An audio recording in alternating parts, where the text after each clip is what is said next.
Mano Polo, bakit po kayo nandito sa labas? Mahamog na po dito. Dumating na po ba galing eskwelahan si JM at Shaven?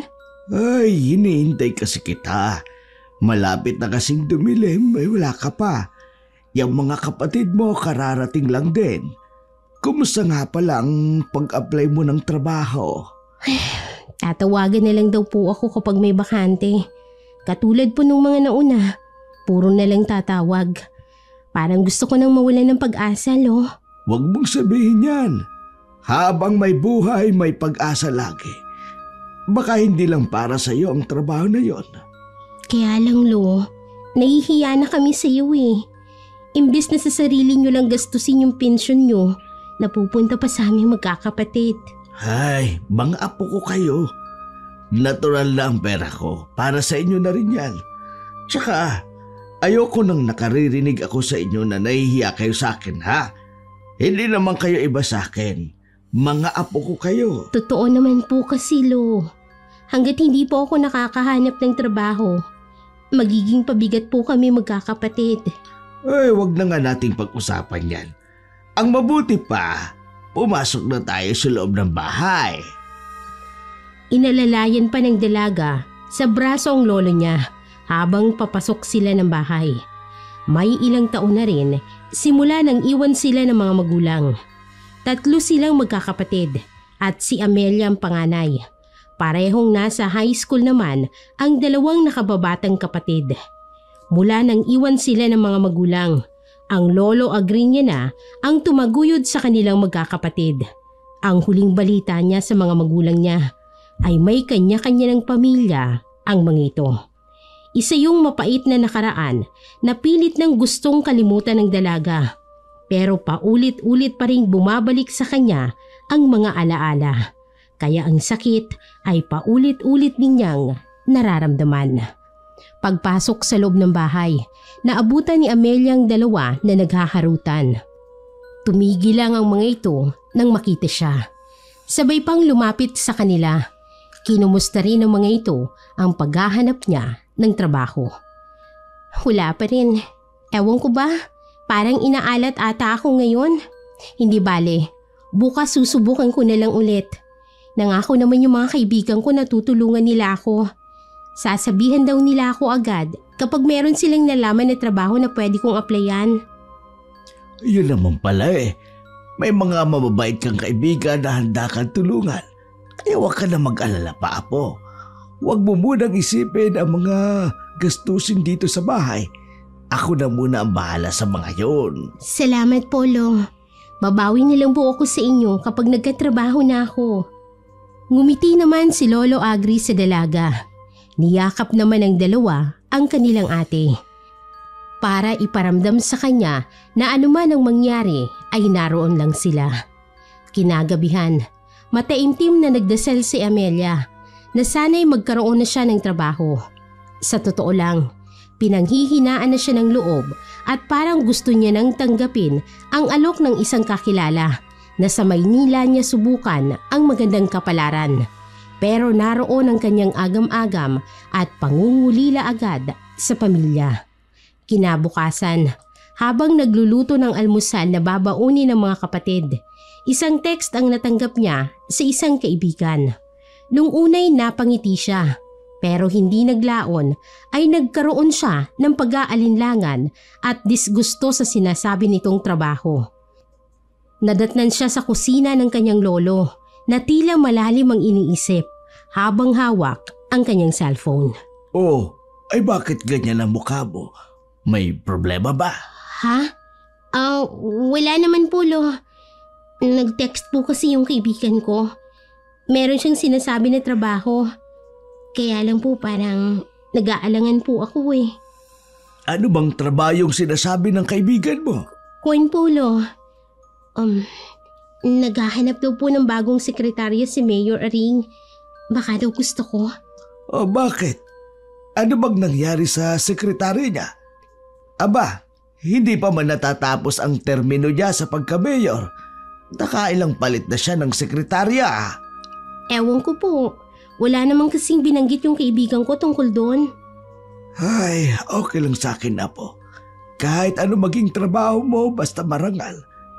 Huwag lang sigurong sekretarya ng mayor natin. Alam mo naman ang kumakalat na tsismis tungkol sa taong yon. Hanggat maaari, ayokong magkaroon ka ng koneksyon sa kanya. Wala pa naman pong napapatunayan kung totoo nga po yung kumakalat na chismis tungkol sa kanya. Baka gawa-gawa lang din po yung mga parating na yun ng mga kalaban niya sa politika. Hindi lang naman tungkol doon ang tsismis eh. Sabi, babaero raw si Mayor. Mahilig sa mga bata. O diba, nung bago-bago pa lamang siyang mayor, nagreklamo yung dati niyang sekretarya. Ang sabi, hinipuan daw siya sa maselang parte ng kanyang katawan. Kayo na rin ba ang nagsabi noon na hindi naman po itinuloy ang reklamo? Di ba ho? Umalis na yung buong pamilya ng babae dito sa atin. Oo, sabi, binayaran daw para manahimik. Eh sabi naman ng iba, tinakot lang naman daw. Hay, awan ko nga ba mga tao rin sa atin. Iba't ibang kwento. Nakikinig lang naman ako sa kanila eh. Kayo talaga, Lo. Napaka-chismoso nyo din talaga. Apo, hindi. Kunti lang. Natigil ang pag-uusap ng maglolo nang pumasok na sa kusina ang mga kapatid at nakabihis na ng uniforme. Sinabihan na ang mga ito ni Amelia na kumain na at baka malate pa sa pagpasok sa eskwelahan. Ilang araw, simula nang mag-text ang kaibigan, hindi pa rin nakakahanap ng trabaho si Amelia. Parang gusto niya nang tanggapin ang sinasabi nitong trabaho. Boyfriend ng babae ang isa sa mga bodyguard ni Mayor. Nabanggit di umano siya rito nang minsang nagkita ang mga ito. Ipinakita pa raw sa kanya ang larawan at sinabi rin na naghahanap siya ng trabaho. Hindi tuloy maiwasang mag-isip ng dalaga na baka ibinibenta na siya ng kaibigan. Pero alam naman niya na gusto lang nitong tulungan siya. Oh, bakit malalim ang iniisip mo dyan, ha, Apo? Iniisip ko lang, Lo. Kung tatanggapin ko kaya yung alok ng kaibigan ko na mag-apply bilang sekretarya ni Mayor. Nabanggit niya po kasi inihintay pa rin pala akong pumunta sa opisina niya sa munisipyo. Ah, anong desisyon mo? Parang gusto ko nga pong pumunta eh. Sayang din po kasi. At saka buti na po yun. Hindi ko na kailangan pang mag-ibang bayan para maghanap ng trabaho. Kaya lang, Apo. Inaalala ko lang kasi yung mga usap-usapan tungkol sa kanya. Ayokong mapahama ka. Chismis lang po yun. Wala naman pong napapatunayan kung totoo ang lahat ng akusasyon kay Mayor. Tsaka po, trabaho naman po yung gagawin ko eh. Kung sakali naman po, mag-iingat na lang po ako, Lo. Kaya lang, Apo, sigurado ka na ba talaga sa plano mo? Ilang beses ko na po itong pinag-isipan. Tsaka, parang wala naman po akong pagpipilian. Kapag nakaramdam po ako ng kakaiba sa kilos ni Mayor, magre-resign po ako kaagad. Ay, kung yan ba talaga ang pasya mo? Basta maging alerto ka lang at maging mapagmasid. Lagi kitang ipagdarasal na sana lagi kanyang bantayan sa lahat ng oras. Salamat po, Lo. Para po ito sa inyo at para sa mga kapatid ko. Gusto ko pong maibigay ang lahat ng pangangailangan ninyo.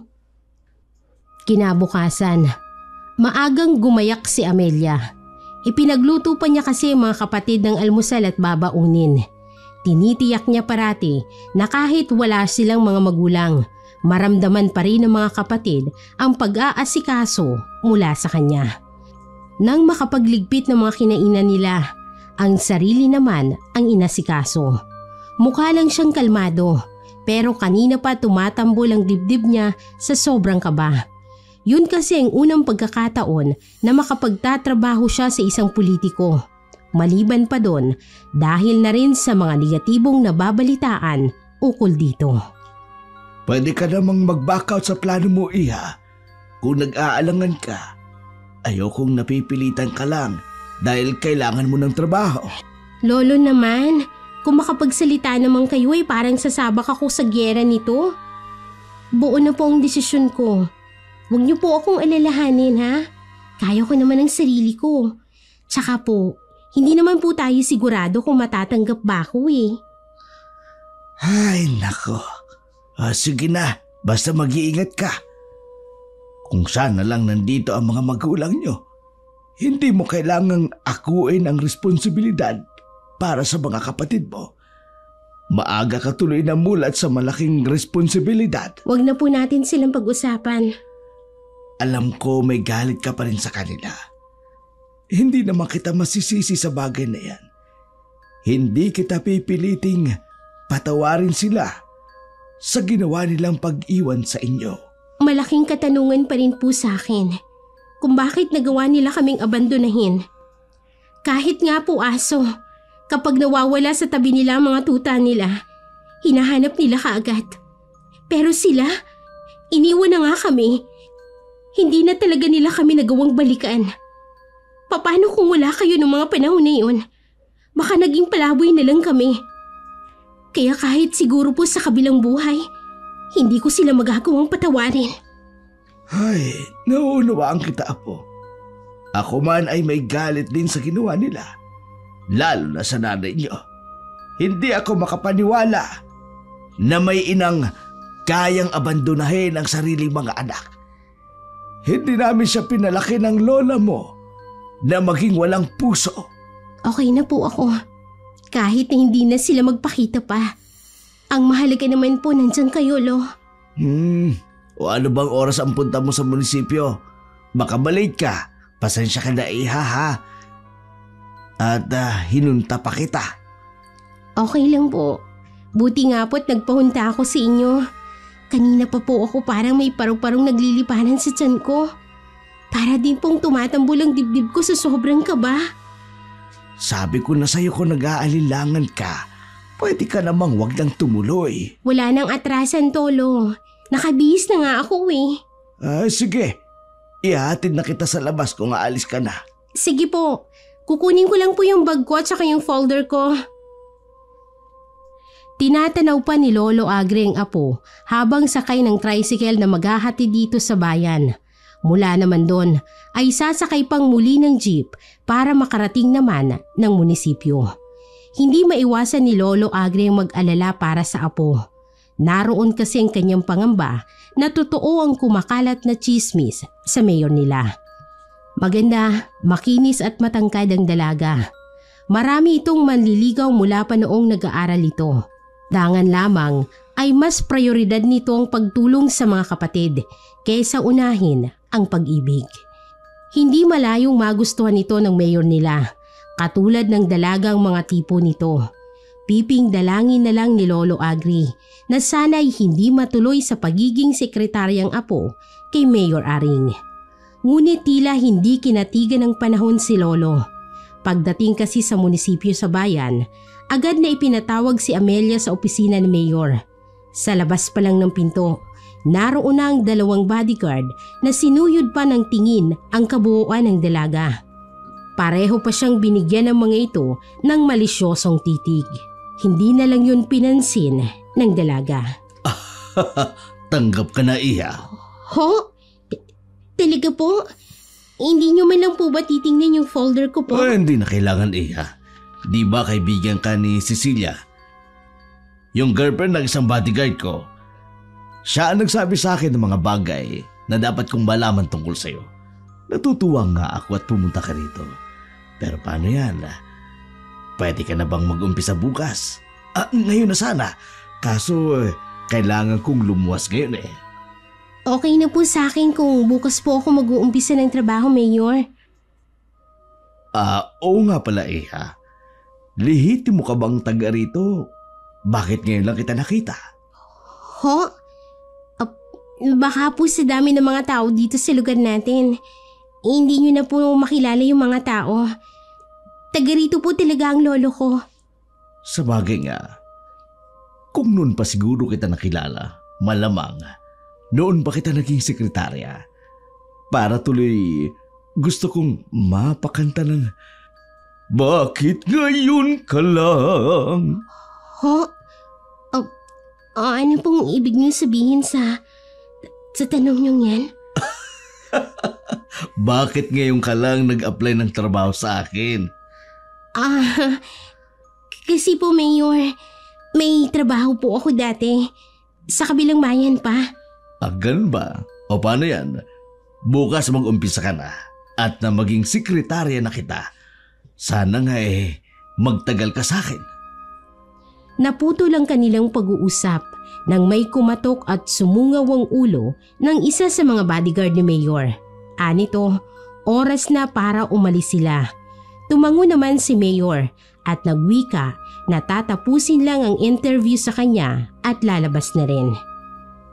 O paano, Amelia? Magkita na lang tayo bukas, ha? Oho, maraming salamat po, Mayor. Asahan niyo pong pagbubutihin ko po ang trabaho ko sa inyo. Nauna nang tumayo si Amelia at inilahad ang kamay sa Mayor. Agad naman yung tinanggap ng huli. Naramdaman pa ng dalaga ang bahagyang pagpisil nito sa kanyang kamay bago ito binitiwan. Nang makalabas ng opisina, ramdam ni Amelia ang kakaibang tingin na ibinabato sa kanya ng mga naroroon. Muli, hindi na lang niya yun pinansin. Ang mahalaga lang sa kanya ay meron na siyang trabaho. Pagdating sa kanilang bahay, agad niya yung ibinalita sa lolo niya. Inaasahan ko naman talaga, Apo, na matatanggap ka eh. Ba't parang hindi ata kayo masaya? Masaya naman, hindi nga lang ganap. Alam mo naman ang dahilan, di ba? Lo, kailangan ko po ang trabahong ito. Pangako po, kapag nakahanap ako ng ibang trabaho, aalis po ako bilang sekretarya ni Mayor. Basta ang bilin ko sa'yo, ha? Huwag mong kalilimutan, Apo. Opo, hindi ko po kalilimutan. Lolo talaga eh. Naging maayos naman ang trabaho ni Amelia kay Mayor. Wala naman siyang nakitang kakaiba sa mga ikinikilos nito. Isa lang ang napansin niya. Malimit na may tumatawag dito na iba't ibang mga babae. Nakaharap niya na rin ang asawa nito. Noon lang niya nalaman na mas matanda ang babae kaysa sa asawa nito. Blanko ang mukha nito nang titigan siya mula ulo hanggang paa. Hindi tuloy maiwasan ng dalaga ang mailang sa pagkakatitig nito sa kanya. Lalo na nang binati niya ito at hindi man lang ito tumugon. Pagdating sa bahay, naikwento ni Amelia sa kanyang lolo ang tungkol sa asawa ni Mayor. Ay oo, nasa 10 taon natang tanda niya kay Mayor Areng. Pumunta pala siya sa munisipyo kanina. Oo, binati ko nga po. Suplate naman. Pero noong kampanya, todo ngiti siya sa tabi ng asawa niya. Ganin po ata talaga kapag eleksyon. Hindi na kayo nasanay, Lo? Oo nga pala, ay maiba ako. Wala ka naman bang napupunang kakaiba kay Mayor? Wala naman po. Malimit lang po kami makipagkita sa iba't ibang tao. Minsan po, nasa opisina lang ako. Tapos siya lang po yung lumalabas kasama ng mga bodyguard niya. Iniisip ko nga po baka mali naman yung naririnig natin sa kanya. Ay, sana nga po. Nakikita ko kasing mas maayos na ang trabaho mo ngayon. Lagi ka na rin maagang umuwi kumpara nung dati mong trabaho, di ba? Oo nga po. Ang problema ko lang, wala akong kaibigan sa trabaho. Ewan ko ba? Parang ilag sa akin o baka ayaw lang nila ako maging kaibigan. Uy, problema ba yun? Bakit hindi mo subukang ikaw ang makipaglapit sa mga katrabaho mo? Ginawa ko na po yan, Lo. Pero sadyang mailap sila. Hindi kaya yun ang dahilan kung bakit umaalis ang mga naunang sekretarya ni Mayor? Maaari din, pero hindi natin alam ang totoo. Magaan lang po ang trabaho ko kay Mayor. Sana naman hindi sila maging dahilan ko para umalis sa trabaho. Ay, wag mo na lang silang pansinin. Ang mahalaga, ginagawa mo yung trabaho mo. 1 taon na lang po gagraduate na po ng high school sa JM. Plano ko pong pakiusapan sa Mayor na kung pwede, ipasok po ng scholarship program nila ang kapatid ko. Malaking tulong din po yun kung sakali, Lo. Naku, maganda nga yung naiisip mo, Iha. Kaya nga lang baka mapag-initan ka. Hindi naman po siguro. Matalino naman po si JM.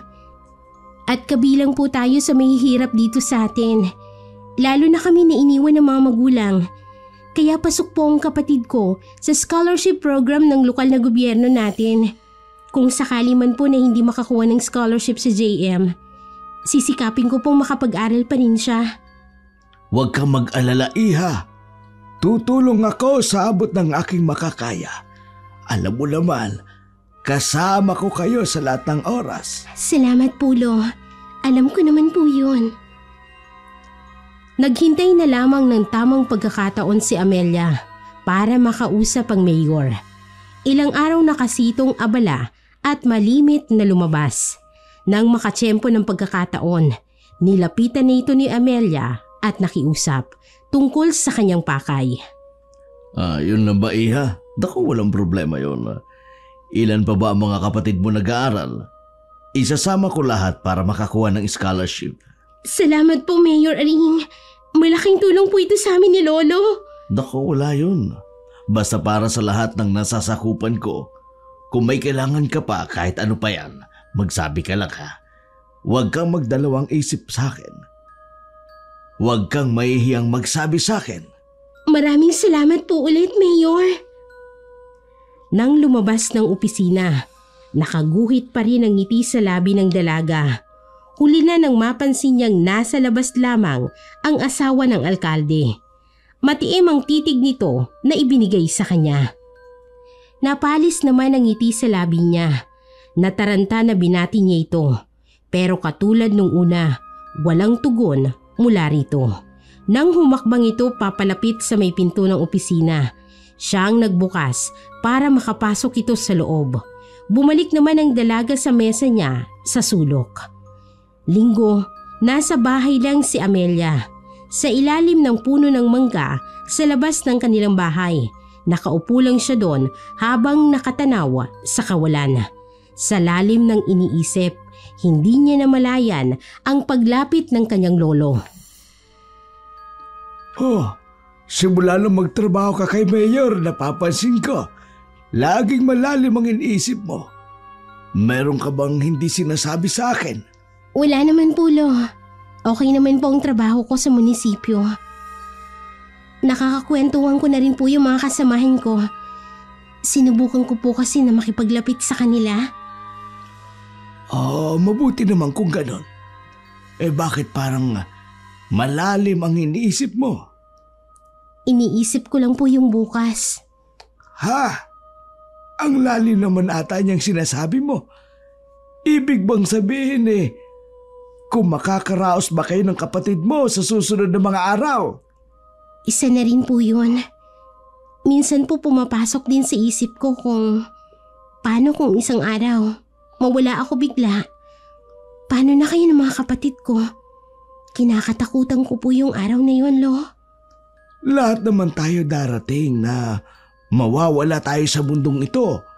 Pero natitiyak ko sa iyo at tinitiyak ko sa iyo. Mauuna ako sa inyo. Matagal pang dumating ang oras mo. Magkakaroon ka pa ng pamilya at mga apo. Sana nga po. Pero kahit hindi na po ako magkaroon ng sariling pamilya, makita ko lang po na nasa maayos ang lagay ng mga kapatid ko.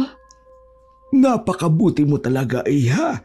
Lagi na lang mga kapatid mo ang iniintindi mo. Sana makita ng mga magulang mo ang ginagawa mo. Huwag na po natin pag-usapan ng mga magulang namin. May sarili na po silang pamilya. Iha, tungkol nga pala sa mga magulang mo. Nakausap ko nga pala yung kapatid ng tatay niyo. May pinasasabi sa inyo ang ama mo. Kailan niyo po nakausap yung kapatid ni tatay? Noong isang araw lang. Kumukuha lang ako ng tiyempo para sabihin sa iyo. Matagal na daw gustong makipagkita sa iyo ng tatay ninyo. Dangan nga lang daw nahihiya. Kung problema lang po yung dahilan kung bakit gusto niya makipagkita, kalimutan na lang po niya kaming mga anak niya. Baka nga po hindi na siya makilala ng dalawa Wala namang binanggit na anuman yung kapatid ng tatay mo. Pero kung sakali man na dumating yung panahon na makipagkita sa inyong tatay mo, kung ayaw mo siyang kausapin, Hayaan mo ang mga kapatid mo na magdesisyon kung gusto ba nilang makausap ang kanilang ama. Alam kong nasasabik rin ang mga kapatid mo sa presensya ng mga magulang nyo. Ibibigay ko na lang po yung desisyon na yan sa mga kapatid ko. Ayoko na pong hadlangan yung kagustuhan nila na makita yung mga magulang namin. Pero ako po, kahit po dumating yung araw na mawala ako, hindi ko po sila mapapatawad sa ginawa nilang pag-iwan sa amin. Kitang-kita ni Lolo Agri ang pinaghalong galit at pagdaramdam sa anyo ng dalaga. Batid niya na malalim ang ginawang sugat ng mga magulang nito sa apo. Kahit siya ay may galit siya sa anak dahil sa ginawa nitong pag-iwan sa mga apo. Ilang buwan na rin ang nakalilipas mula nang magtrabaho si Amelia bilang sekretarya ni Mayor.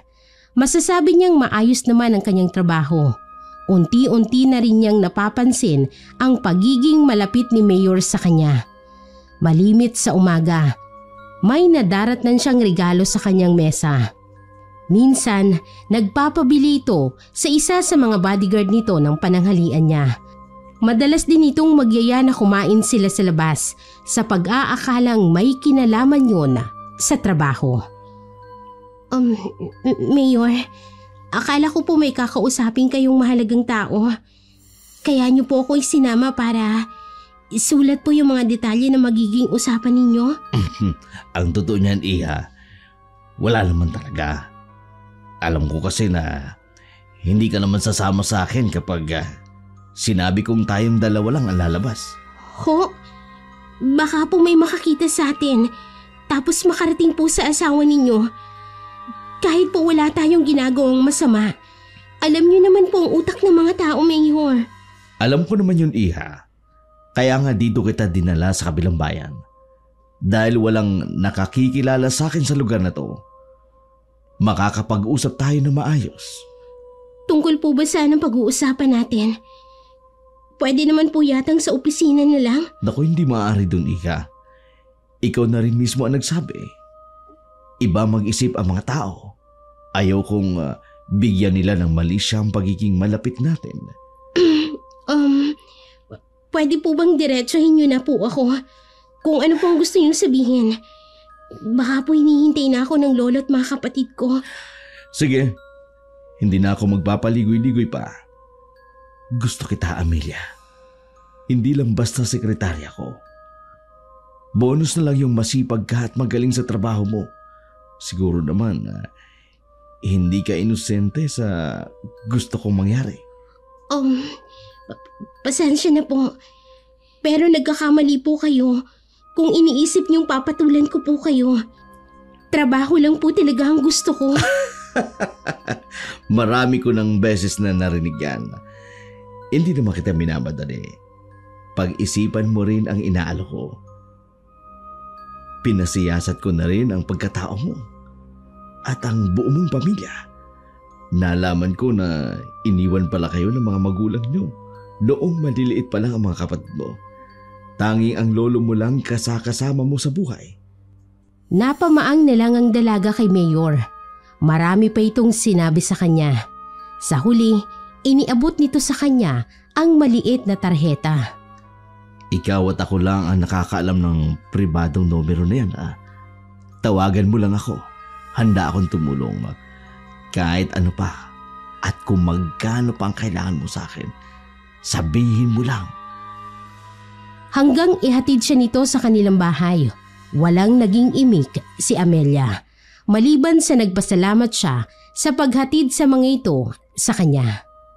Pagpasok niya sa kanilang bahay, naroon sa sala ang kanyang lolo. Bakit gising pa kayo? Sina JM at Shaven po. Hoy, pinatulog ko na kanina pa. Ang sabi ko ako na lang maghihintay sa'yo. Apo, sino ba yung naghatid sa'yo? Sina Mayor po. Isinama po ako sa kabilang bayan. Meron po kasi kaming kinatagpo roon. Kailangan ko pong ilista yung ibang mahalagang detalye ng pag-uusap nila. Ganun ba? Uy, kumain ka na ba? Oho, pinakain na po kami doon. Mabuti pa, magpahinga ka na.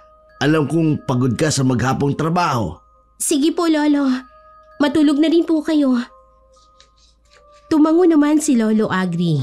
Inilak lang muli ng matandang lalaki ang pinto at saka bumalik na rin sa silid nito. Kinabukasan, pagpasok ni Amelia sa munisipyo, pakiramdam niya ay pinagtitinginan siya ng mga kasamahan sa trabaho kahit abala naman ang mga yon sa kanilang mga ginagawa. Pagdating sa mesa, nagulat pa siya nang makitang may kahon doon. Batid niya kung kanino galing yon, kaya naman agad niya yung itinago sa takot na may makakita. Bandang tanghali, dumating naman ang asawa ni Mayor. Katulad ng mga nauna nilang pagtatagpo, binati niya ito pero walang tugon. Dire-diretso na rin itong pumasok sa opisina ni Mayor. Lumipas ang 1 linggo na wala namang ibang binabanggit si Mayor tungkol sa inaalok nito sa kanya. Naisip na lamang niya na baka nakalimutan na nito yon. Nakahinga naman siya ng maluwag. Nabawasan na rin ang pagkailang na nararamdaman niya tuwing kaharap si Mayor. Pag-uwi niya ng hapon sa bahay, sinalubong siya ng kapatid na si Shaben na umiiyak. Anito, na-aksidente raw si JM at nasa ospital ngayon. Agad siyang nagtungo sa ospital kung saan naroroon ang kapatid. Sinalubong siya ng kanyang lolo na bakas ang labis na pag-aalala sa anyo nito. Ano pong nangyari sa kapatid ko? Kumusta po ang lagay niya ngayon, Lolo? Ang sabi ng mga kaklase niya nagharutan daw kasi sa tabi ng daan. Aksidente namang naitulak. Saktong may dumaan daw na pampasahero na jeep, kaya nabangga ang kapatid mo. Yung mismong driver ang nagdala ng kapatid mo rito sa ospital. Siya din ang sumundo sa akin sa bahay. Kailangan daw operahin yung braso at binti ng kapatid mo. Kaya ang sabi ng doktor, kailangan muna nating magbigay ng paunang bayad. Bakit hindi mo na nila unahing operahan ng kapatid ko bago sila humingi ng bayad? Apo! Hoy, saan ka pupunta? Bumalik ka rito! Naabutan naman ni Lolo Agre ang apo niya na nakikipagtalo sa isang doktor at nurse. Anong klaseng doktor kayo? Nag-aagaw buhay na yung kapatid ko! Ayaw niyo pang gamutin? Naturingan pa man din kayo mga doktor! Sumumpa kayo na magpapagaling ng mga may sakit pero pera lang pala ang mahalaga sa inyo! Apo, tama na. Puntahan na lang natin ang kapatid mo. Kanina ka pa niya hinahanap. Bakit ganun sila? Kesyo wala tayong pera, hindi nila iniintindi yung kapatid ko! Hanggang hinila ni Lolo Agri ang dalaga. Walang tigil ito sa pag-iyak. Lalo pa itong napahagulgol ng malakas nang makita ang kalagayan ng kapatid. May benda sa braso at binti nito. Puno ng galos ang buong mukha nito. Kising na kapatid ko.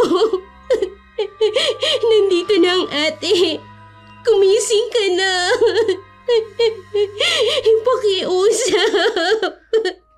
Ang sabi ng nurse kanina, kailangan sa loob ng 24 oras maoperahan ng kapatid mo.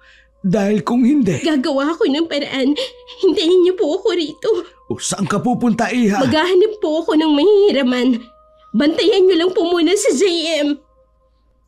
Walang nagawa, kundi sundan na lang ni Lolo Agri nang nag-aalalang tingin ang dalaga.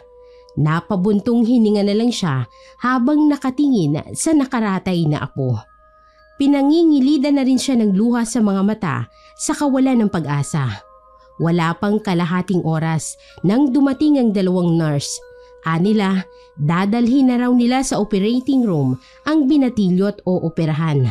Biglang nagliwanag ang mukha ng matandang lalaki dahil sa narinig. Sumunod siya sa mga ito hanggang sa labas ng OR. Sakto namang dumating si Amelia. Apo, uoperahan ang kapatid mo ngayon. Salamat sa Diyos. Saan ka ba nakahiram ng perang pampaopera sa kapatid mo? Sa isa pong kaibigan na kagagaling lang sa abroad. Salamat naman at may mabuti pa ring tao na pwede mong lapitan. Opo, no. Kaya wag na po kayong mag-alala sa bayarin natin dito sa ospital. Ako na pong bahala ron. Naiiyak naman sa tuwa ang matandang lalaki. Hindi nito namalayan ang bigat ng aura ng dalaga ng mga oras na iyon. 1 linggo pang nanatili sa ospital ang kapatid. Tuwing pagkalabas sa munisipyo, dume-diretso roon ang dalaga.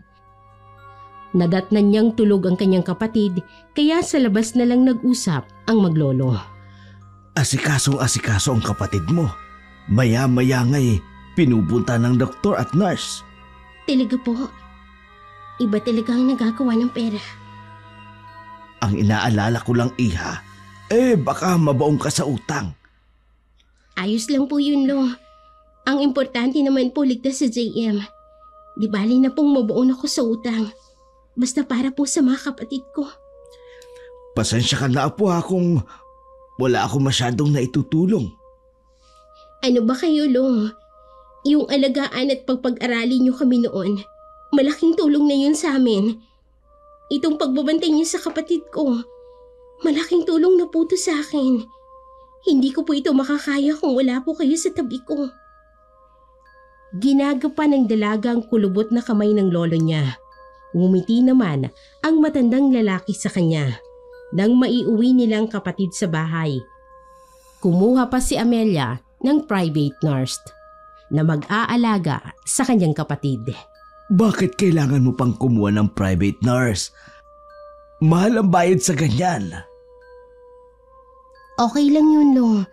Mabuti nga po para mabilis na gumaling si JM. Kaya ko namang alagaan ng kapatid mo eh. Hindi mo na kailangan kumuha pa ng ibang tao. Baka lalo ka lang... Ayoko rin po kayong mahirapan. At saka kailangan pong buhatin ni JM. Hindi niyo po kakayanin, Lo.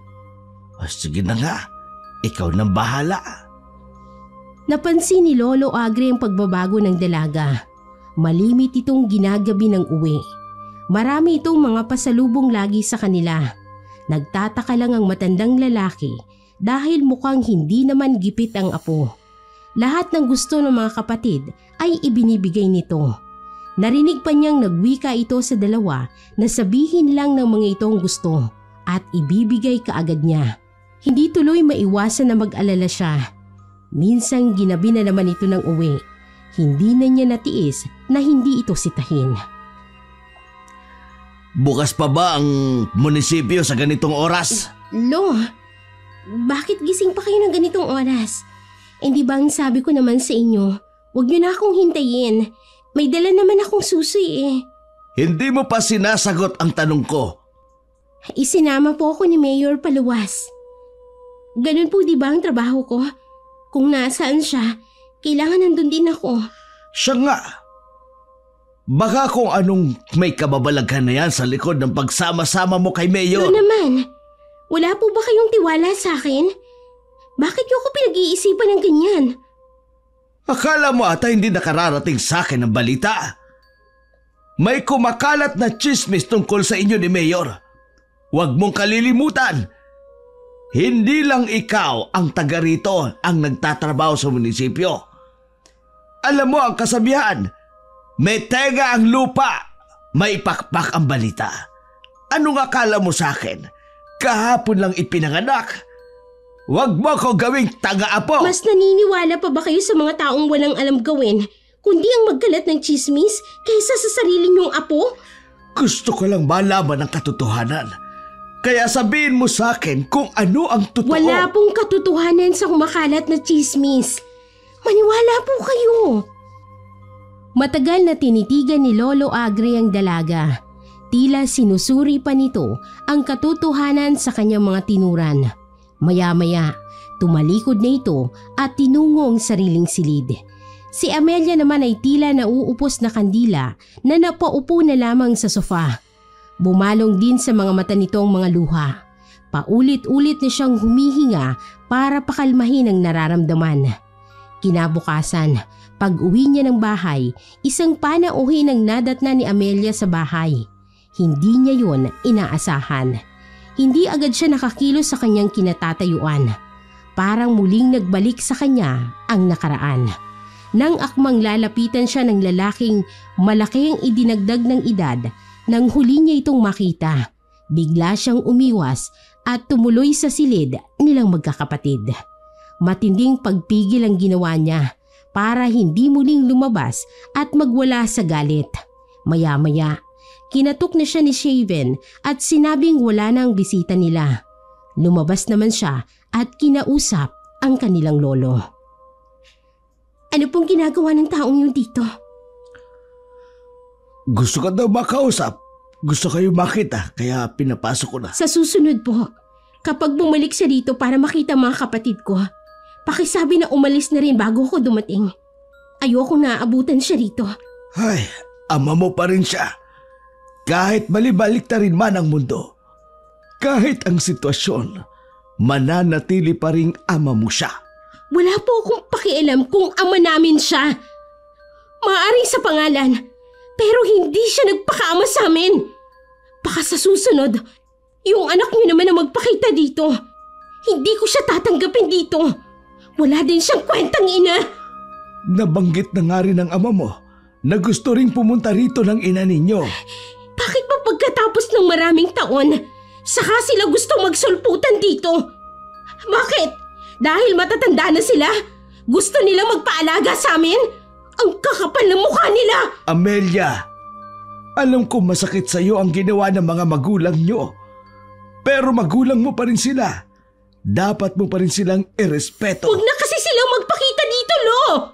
Kaya ko nang buhayin at ibigay ang lahat ng pangangailangan ng mga kapatid ko. Hindi namin sila kailangan pa! Maaaring tama ka. Pero iba ang mga magulang, iha. Merong isang bagay na tanging sila lamang ang makapagbibigay sa mga kapatid mo. Kapag maging magulang ka na rin, saka mo maunawaan ang ibig kong sabihin. Hindi kita pinipilit na patawarin mo agad sila.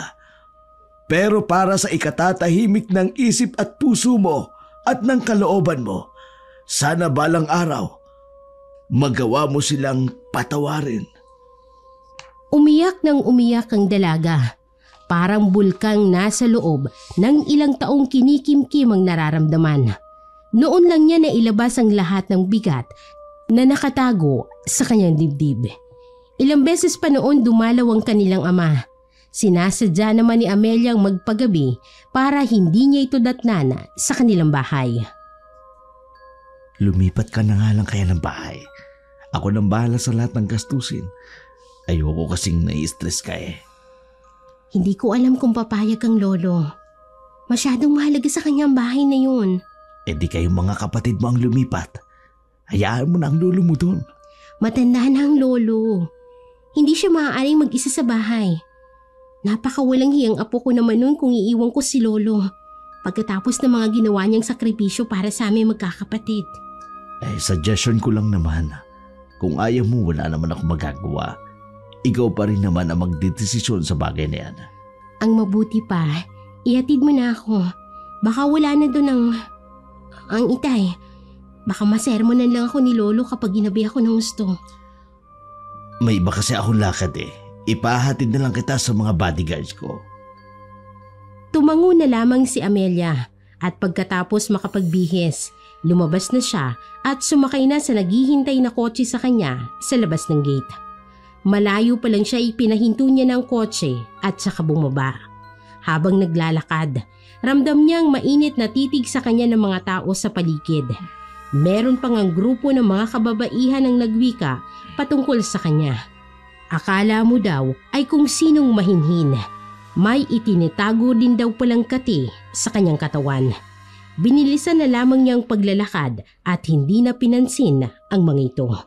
Pagdating sa bahay, naghihintay na ang kanyang lolo. Mano po, Lo? Wala po ata kayo ngayong bisita. Hindi ko nga alam kung bakit hindi dumalaw ang ama ninyo. Baka po natauhan niya. Napagtanto niyang wala siyang maaasahan sa atin. Hanggang ngayon ba, yan pa rin ang iniisip mo? Gusto lang naman ng ama ninyo na makita kayo at makasama. Hindi po ako interesado na makasama siya. Parang gusto ko nga pong lumipat na lang ng bahay eh. Naiinis na rin ako sa mga parinig ng tsismosa sa labas. Palibhasa kasi, walang magawa sa buhay. Puro inggit ang nararamdaman, kaya hindi masaya sa pag-asenso ng ibang tao. Hayaan mo na lamang sila, Apo. Titigal din ang mga yan. Hindi naman totoo ang sinasabi nila tungkol sa iyo, Ade. tungkol pala sa sinasabi mo na gusto mong lumipat. Kayo na lang ng mga kapatid mo. Ako, masaya na ako rito. Matanda na ako para magpalipat-lipat pa ng tirahan. Nasabi ko lang po yun dahil sa inis ko. Pero wala po akong balak na lumipat kung hindi rin lang kayo kasama. Ang gusto ko po, habang buhay tayong magkakasama. Ngumiti lang si Lolo Agri sa kanya. Lumapit naman ang dalaga at yumakap rito. Parang pinipiga ang puso niya tuwing naiisip niyang darating ang araw na hindi na nila ito makakasama. Kinabukasan, sa munisipyo. Dahil nakayuko at abala sa kanyang ginagawa, hindi na malaya ni Amelia ang pagdating ng asawa ni Mayor. Natatarantaman ay tumayo siya at bumati rito. Naramdaman ng dalaga na tila may iba sa titig nito sa kanya. Matagal din siya nitong tinitigan bago siya tinalikuran. Nang mawala ang babae, noon lamang pinakawala ng dalaga ang pinipigil na hininga. Bago umuwi, tinawag muna siya ni Mayor sa opisina nito. May kailangan ka? Tungkol ba ito sa asawa mo? Parang iba yung tingin niya sa akin kanina eh. Nakarating kasi sa kanya ang tungkol sa kumakalat na chismis na may relasyon di umano tayo. Pero huwag kang mag-alala. Napaliwanagan ko na siya. Nagawa-gawa lamang iyon ng mga kalabang ko sa politiko. Madali namang naniwala. Kaya huwag ka na mag-alala. Parang gusto ko nang tapusin ang relasyon na to. Natatakot din kasi ako na matuklasan ng lolo kong totoo. Maraming beses na ako nagsinungaling sa kanya. Ano bang kalokohan yan? Nasa kama ka na.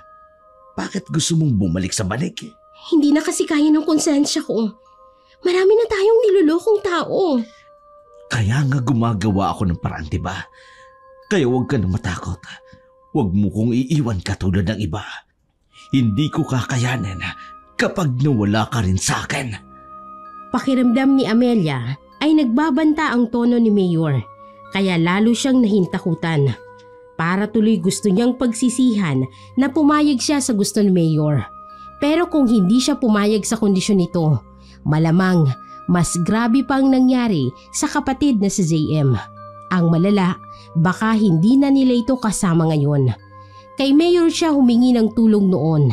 Hindi na siya nagdalawang isip na tawagan ang numerong ibinigay nito sa kanya. Agad itong nagbigay ng tulong. Ito mismo ang tumawag sa ospital kung saan dinala ang kanyang kapatid. Hanggang sa kasalukuyan, tumutulong ito sa kanya para maibigay ang lahat ng kanilang pangangailangan. Nangako rin ito na ibibigay ang lahat ng gusto niya sa tamang panahon. Habang nag-aayos ng mga gamit, tila lumilipad naman ang kanyang diwa. Tuwing uwian na, lagi siyang nagpapahuli. Iniiwasan niya kasi ang mga malisyosong tingin na ibinabato sa kanya at ang mga nakakalokong ngiti ng mga kasamahan.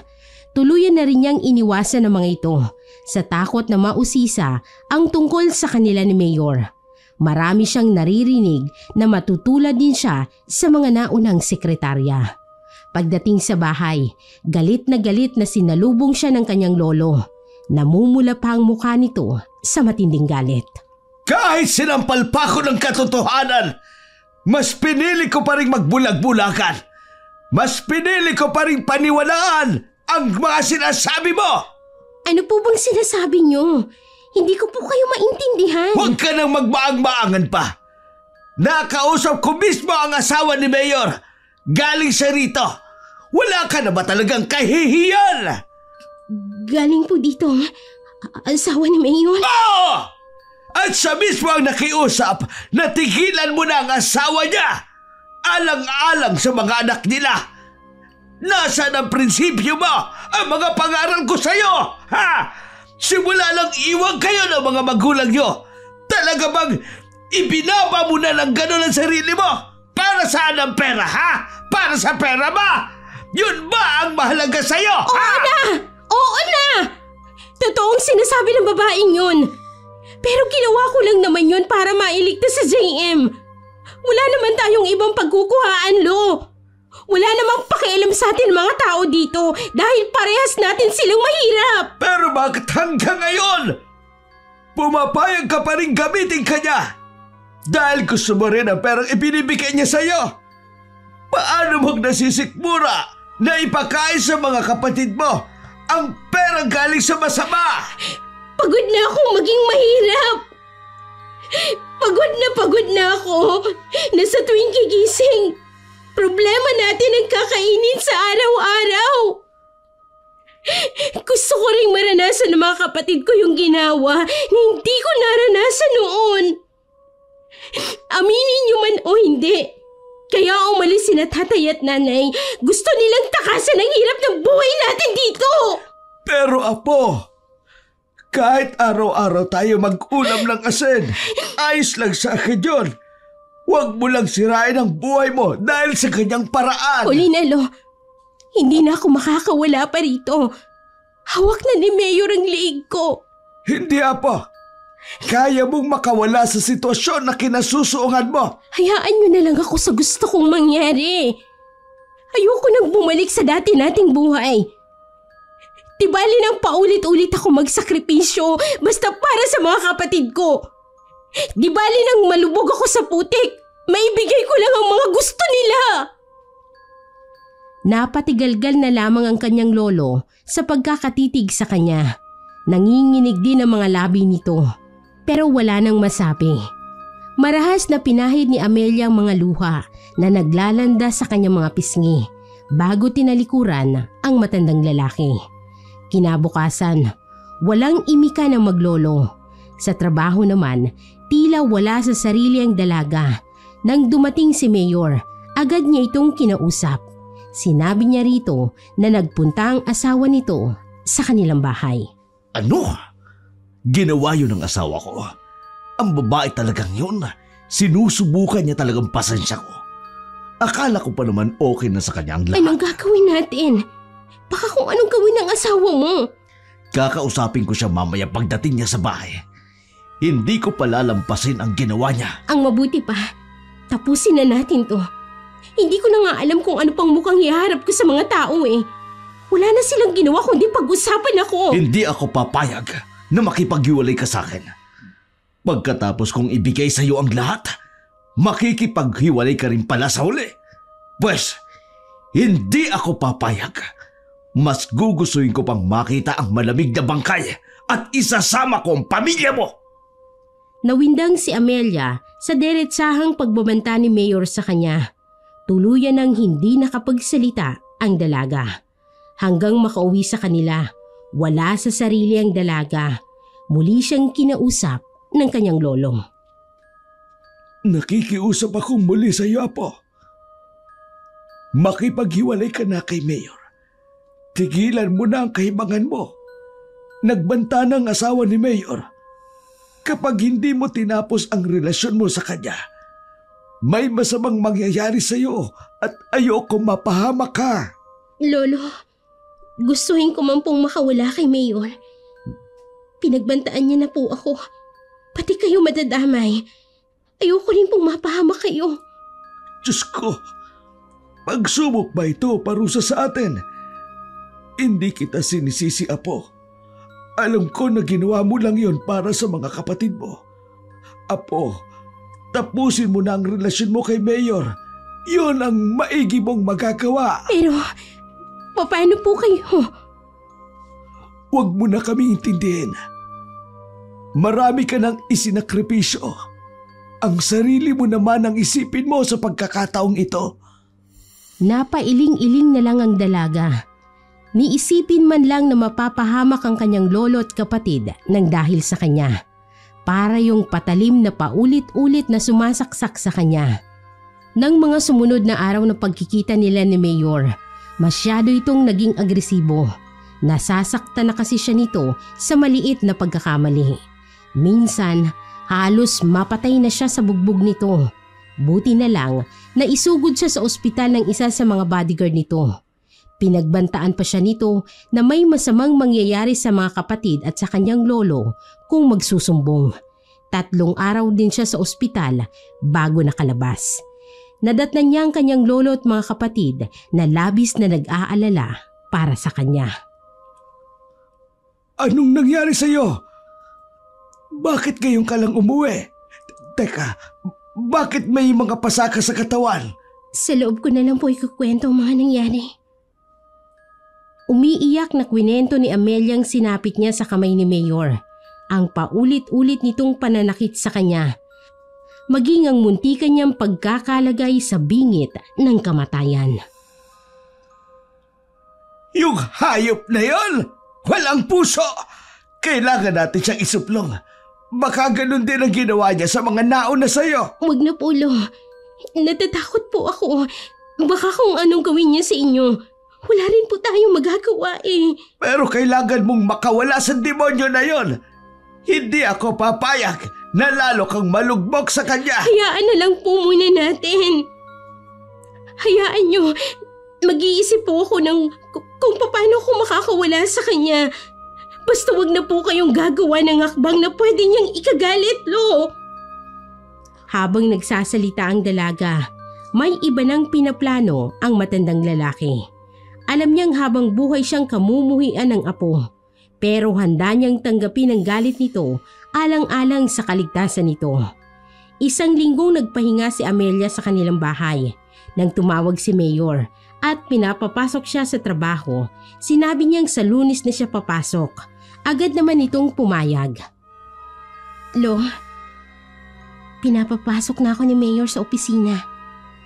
Ano pong gagawin ko?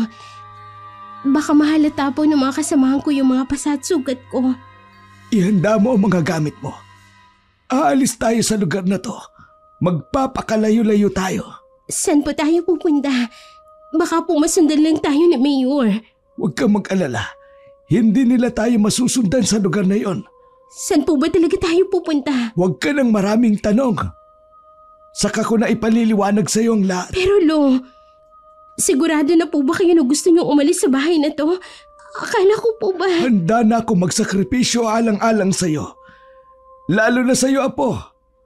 Hindi ako papayag na mapahamak ka sa taong yun. Salamat po. Pasensya na kung problema ang tinila ko sa bahay nito, Lo. Lahat naman tayo nagkakamali.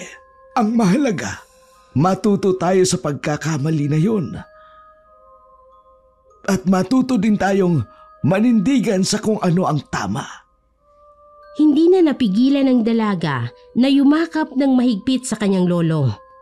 Tinapik-tapik naman ito ng marahan ang kanyang likod. Pagkatapos kumalas, pinunasan ng dalaga ang mga luha niya.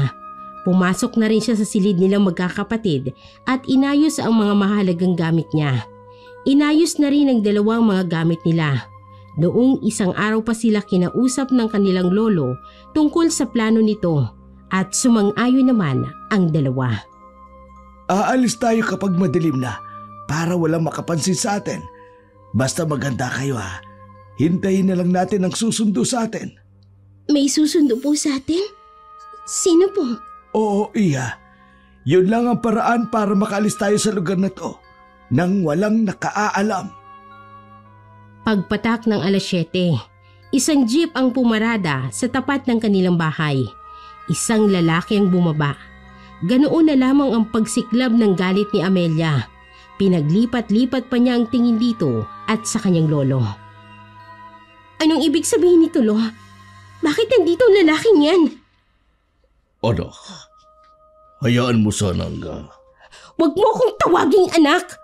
Hindi kita tatay! Naiintindihan mo? Hindi kita tatay! Iha, maaari bang isang tabi muna ang galit mo sa ama mo? Kailangan na nating umalis dito. Walang aalis! Kung sa kanya lang din tayo sasama, mas mabuti pang sama-sama na lang tayo dito. Akala ko ba mahal mo ang mga kapatid mo? Kung ganon, bakit mo hahayaang mapahamak sila? Kasi naman, Lo! Bakit kailangan sa kanya pa tayo lumapit? Dahil wala na akong ibang alam na pwedeng lapitan at mapagkakatiwalaan. Nakikiusap din ako, Iya. Pagkatapos ito, ang lahat ng galit mo itatanggapin ko. Pakiusap, huwag ka na munang makipagmatigasan. Pati ang dalawang kapatid ni Amelia ay nakiusap na rin sa kanya. Naroon pa rin ang bigat sa kanyang dibdib na hayaang mangialam ang ama sa problema niya. Sa huli, nanaig pa rin sa kanyang kapakanan ng mga kapatid. Batid niyang nasa panganib ang buhay niya sa kamay ni Mayor at maging sa asawa nito. Inabot din ang mahigit 1 oras bago na ikarga ang mga gamit nila. Pinilit kasi ni Mang Joko na dalhin nila ang lahat ng gamit para wala na silang dahilan para bumalik. Nang paalis na sila, naaninag ni Amelia ang lungkot sa mata ng kanyang lolo habang nakatingin sa bahay nila. Alam niyang masakit para rito ang umalis sa sarili nitong tahanan. Parang gusto niya tuloy sisihin ang sarili dahil sa nangyari. Dahil sa pagod at hindi pa gaanong maayos na pakiramdam, nakatulog siya habang nakasandal sa mga gamit nila. Nagising siyang nangangalay ang liig. Nang sulyapan niya ang mga kasama, ay tulog pa rin ang mga ito. Muli niyang ipinikit ang mga mata. Pagising niya, maliwanag na ang paligid. Agad siyang bumaba ng jeep. Nasa labas na rin ang kapatid at ang kanyang lolo. Nasaan na tayo? Bakit parang ang init dito? Iba yung hangin. Malapit na kasi tayo sa dagat. Kararating lang natin dito. Ang mabuti pa, tara na muna sa bahay. Mamaya na natin ibaba ang mga gamit sa jeep. Walang imik na sumunod ang tatlo habang nag-uusap ang kanilang lolo at ama. Hindi nagtagal, narating nilang isang bahay na yari sa kawayan at kahoy. Maaliwalas ang itsura ng bahay at mukhang presko ito.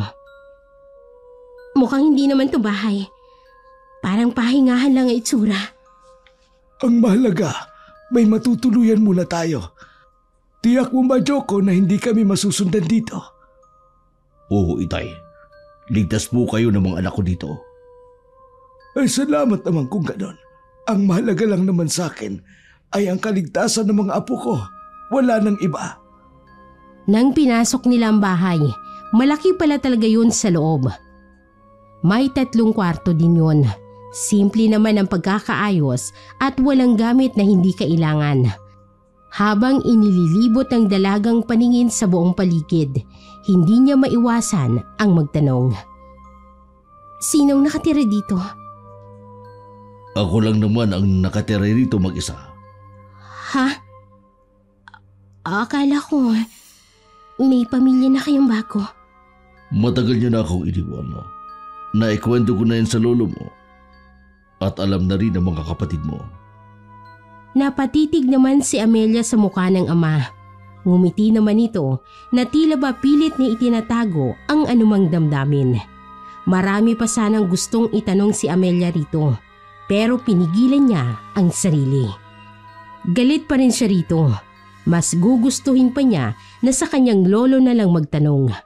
Nang matapos sila sa pag-aayos ng kanilang gamit, inusisa ng dalaga ang kanyang lolo.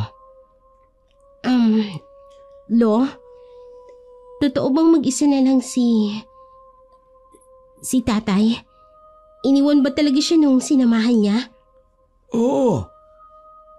Sabi niya baka yun daw ang karma niya.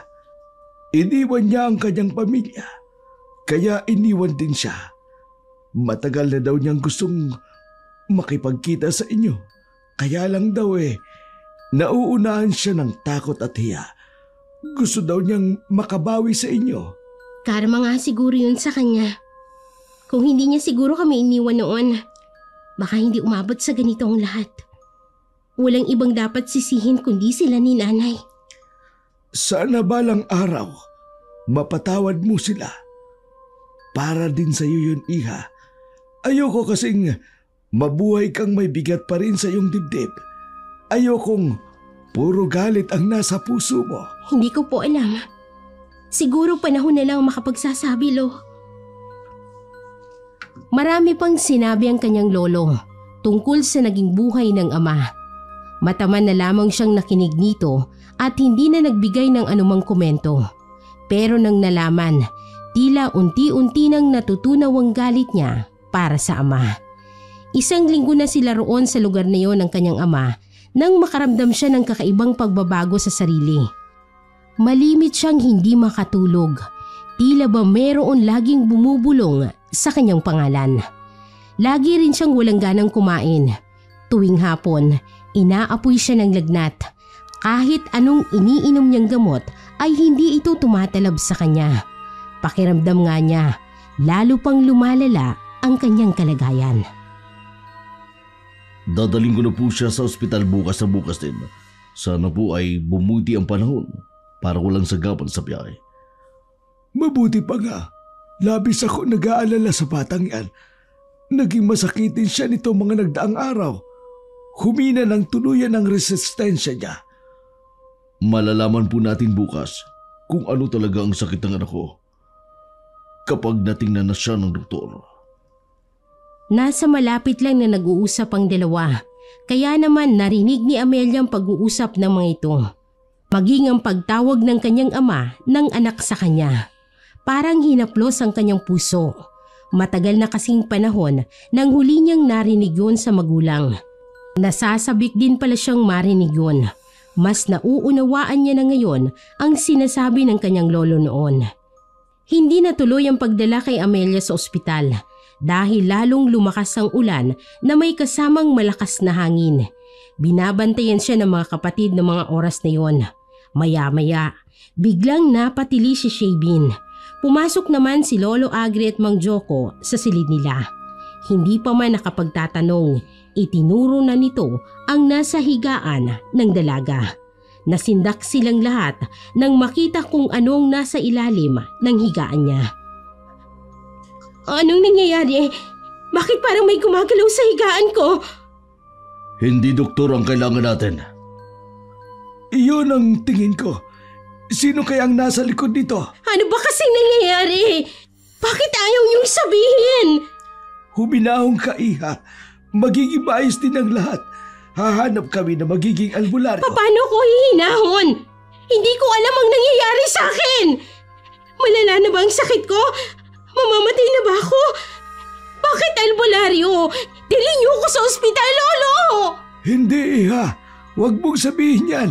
Gagaling ka. Tuluyan ang napaiyak si Amelia. Nararamdaman niya kasi na may kakaibang nangyayari sa kanya. Pinalabas muna ng kanyang lolo ang dalawa niyang kapatid. Habang tumatagal, patindi na rin ang kanyang nararamdaman. Minsan, akala ng ama at ng kanyang lolo ay tulog siya. Narinig niya ang pag-uusap ng mga ito. Hindi ka pa rin ba nakakahanap ng magaling na manggagamot? Hindi pa ho. Pero hindi ako susuko. Hindi ko hayaang magdusa ang anak ko. Kung maaari ko sanang akuin ang lahat ng sakit na nararamdaman ng anak ko, sinalo ko na lang sana para kahit papano makabawi man lang ako sa kasalanang nagawa ko. Marami pang pagkakataon para makabawi ka sa kanila. Ang kailangan natin ngayon, makahanap ng magaling na manggagamot para malabanan ang kulam kay Amelia. Meron po nagsabi sa akin na meron daw magaling na albularyo sa karating na isla. Hindi lang tiyak nung nakausap ko kung naroon pa rin ang taong yun. Kaya lang po, masama ang panahon. Hindi kakayanin ng bangka ang lakas ng alon sa lugar na yun. Magdasal tayo na sana bumuti ang panahon bukas. Oo, walang sandali na hindi ako nagdarasal para sa ikagagaling ng anak ko. Nang makaalis ang dalawa, pilit na iminulat ni Amelia ang kanyang mga mata. Hindi makapaniwala sa kanyang narinig na kinukulam siya. Iisa lang ang pumasok sa kanyang isip, kung sinong may gawa nun sa kanya. 3 araw pang lumipas bago gumanda ang panahon. Sakay ng bangkang dimotor, pumunta sa isang isla si Mang Joko para sunduin ang sinasabing magaling na albularyo na nakatira doon.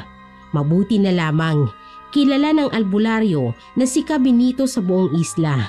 Madali itong natagpuan ni Mang Joko. Hindi pa man siya nakapagsasalita, alam na agad nito ang kanyang pakay. Sinabihan lang siya nitong maghintay at kukunin lang ang mga gamit sa panggagamot. Nang mga sandaling yun, mahinang-mahina na si Amelia. Puno na rin ang sugat nito sa buong katawan. Butot balat na lang din ang dalaga dahil hindi na nito magawang makakain pa. Tatagan mo ang loob mo, Apo. Parating na ang manggagamot. Gagaling ka rin. Mahal ka namin ng kapatid mo. Lumabang ka, Apo. Puro ungol na lang ang naging tugon ni Amelia. Naririnig niya ang sinasabi ng kanyang lolo maging ng kanyang mga kapatid na hindi umaalis sa kanyang tabi. Sa isip niya, mabigyan lang siya ng pangalawang pagkakataon na malampasan ang pagsubok ng yon. Ipinapangako niya na magbabago na siya. Patatawarin niya na ang kanyang mga magulang. Napaluhan na lamang siya nang pumasok sa kanyang isip na kung hindi pa kasi nangyari yon ay hindi niya maiisipan na magpatawad. Ilang sandali pa, nakarinig siya ng mga nagsasalita. Ang huling boses ay hindi pamilyar sa kanya. Inutusan nitong iwan sila at ito na raw ang bahala sa kanya. Mabuti na lang dumating ka na. Natatakot na kami dito ng mga anak mo. Hindi na kasi kumikilo si Amelia. Naniniwala ako na malalampasan ng anak ko ang mga nangyari sa kanya. Tama ka dyan. Magtiwala lang tayo sa taas. Magtiwala tayo sa manggagamot. Habang nakaupo si Lolo Agri, palakad-lakad naman si Mang Joko. Hindi ito mapakali. May ilang oras na din kasi itong nakakalipas ay hindi pa rin lumalabas sa silid si Kabinito. Umupo ka nga muna. Nahihilo ako sa ginagawa mong yan. Ito lamang po ang alam kong paraan para kahit papano mawala ang kabako sa dibdib. Walang dapat nasisihin kundi ako. Hindi sana mangyayari yun kay Amelia kung hindi ko sana iniwan sila noon. Hindi sana magkukrus ang landas nila ni Mayor kung nagpakama ako sa kanila. Wala na tayong magagawa pa.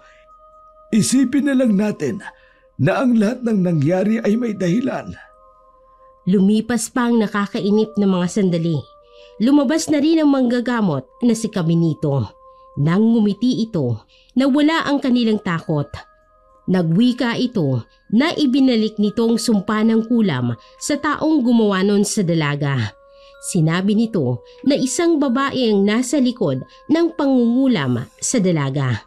Habang kausap ni Mang Joko ang manggagamot, pumasok naman sa loob sina Lolo, si JM at Shabin. Nadatnan nilang nakaupo ang dalaga sa higaan nito. Nawala na rin ang amoy na tila nabubulok na laman at ang lumalabas rito. Sinugod ng yakap ng magkakapatid ang kanilang ate. Salamat naman at magaling ka na, Apo. Opo, Lo.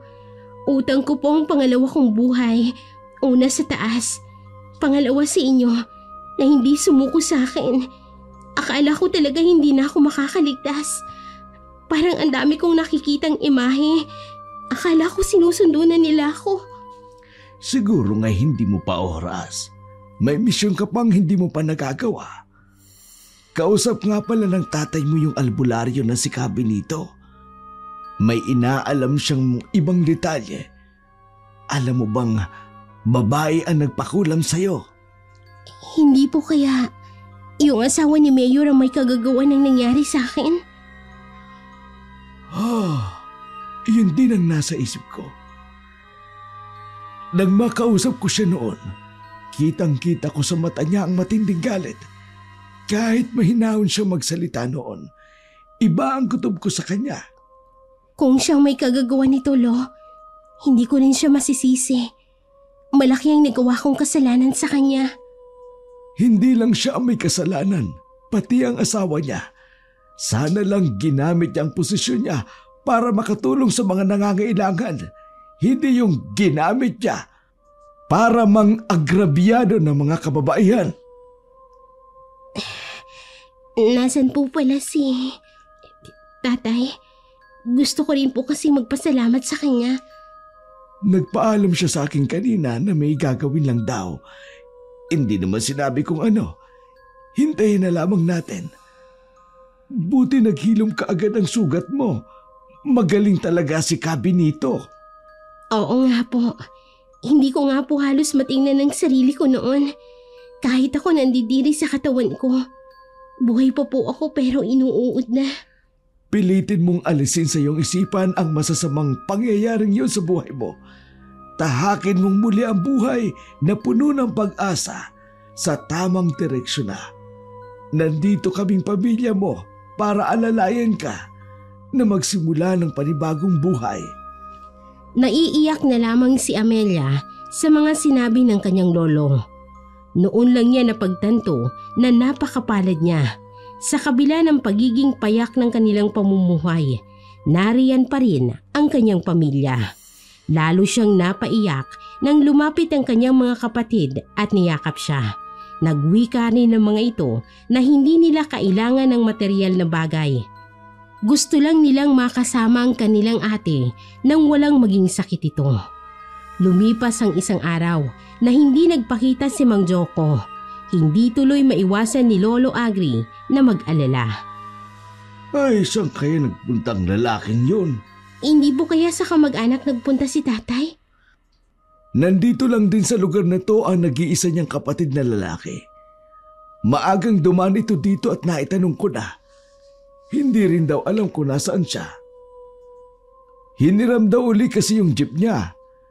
Satyuin mo nga pala yung jeep na ginamit natin. Hintayin pa po natin siya. Baka po dumayo lang sa mga kaibigan. Kapag hindi pa rin po siya dumating, saka po natin i-report ang pagkawala niya sa mga pulis. Sumang-ayon naman sa dalaga si Lolo Agri. Naghintay pa sila maghapon hanggang sa inabot na ng kinabukasan. Habang nagkakape sa kusina si Lolo, narinig niya ang pagparada ng jeep sa tapat ng bahay. Agad siyang sumilip sa may bintana. Nakita niyang bumaba sa jeep ang manugang. Agad siyang lumabas ng bahay para salubungin ito.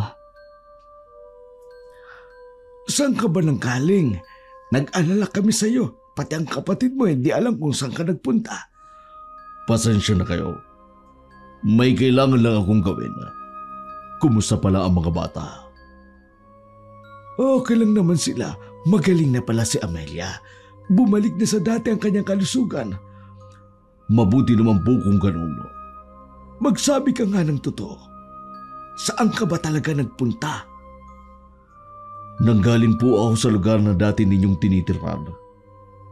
Nangalap po ako ng mga impormasyon na kailangan ko. Binalikan mo si Mayor Aring, ang asawa niya, para ipaghiganti ang ginawa sa anak mo. Yun po sana ang plano ko. Pero mabait talaga ang Diyos. Hindi niya hinayaang magbayad sa kamay ko ang mga taong yun.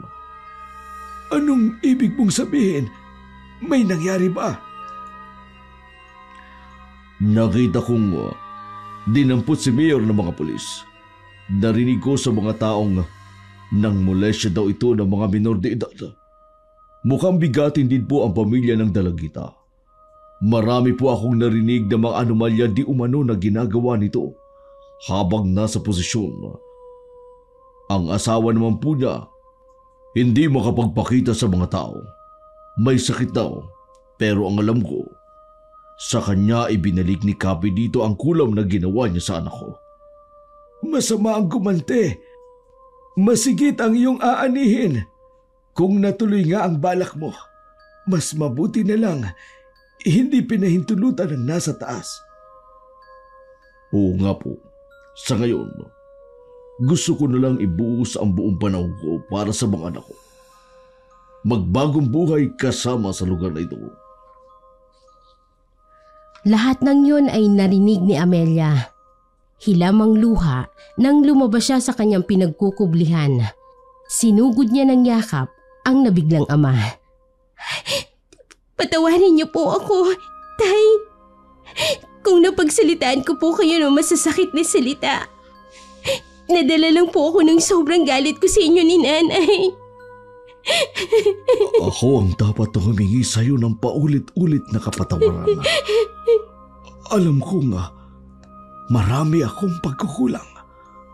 Ang laki ng naging kasalanan ko sa inyo ng mga kapatid mo. Patawarin mo rin ako, anak. Hayaan mo akong bumawi sa inyo. Simula ng araw na yon, naging magaan ang pakiramdam ni Amelia. Wala nang bigat sa kanyang dibdib na matagal ding nanahanan sa kanyang puso. Tama nga ang kanyang lolo. Ang pagpapatawad ay magbibigay sa kanya ng kapayapaan ng isip. Kahit hindi pa nagpapakitang muli ang kanilang ina, nagawa na rin itong patawarin ni Amelia.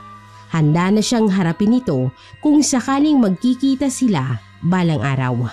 Sa kasalukuyan, naghahanda sila ng munting salo-salo para sa kaarawan ng kanilang lolo. Hiling ko sa Panginoon, nabigyan po kayo ng mahabang buhay para mas matagal pa po kayo naming makasama, Lo. Ganun din ang hiling ko, Apo. Gusto ko rin kayo makasama at ang magiging apo ko sa tuhod. Pinagsaluhan nilang buong pamilya ang mga handang iniluto nila para kay Lolo. Naging masaya ang araw na yon. Masayang nakikipagbiruan si Lolo sa mga apo. Wala man lang nakapansin na masama na palang lagay ng matandang lalaki. Nanghihina na ito at ayaw lang ipaalam sa kanila. Kinabukasan, nagisna nila si Lolo na wala ng buhay. Mapayapa itong lumisan. May ngiti pa ito sa labi nang madatnan nila. Labis ang naging paghihinagpis ni Amelia sa nangyari sa kanyang lolo. Sa buong pagluluksa niya, naroroon ang kanyang ama na laging nakaalalay sa kanya. Sa kasalukuyan, may sari-sarili ng pamilya ang dalawa niyang kapatid. Siya naman, mas pinili na lamang mag-isa habang buhay. Baon ng malulungkot at masasayang alaala ng mga karanasan na hindi niya malilimutan.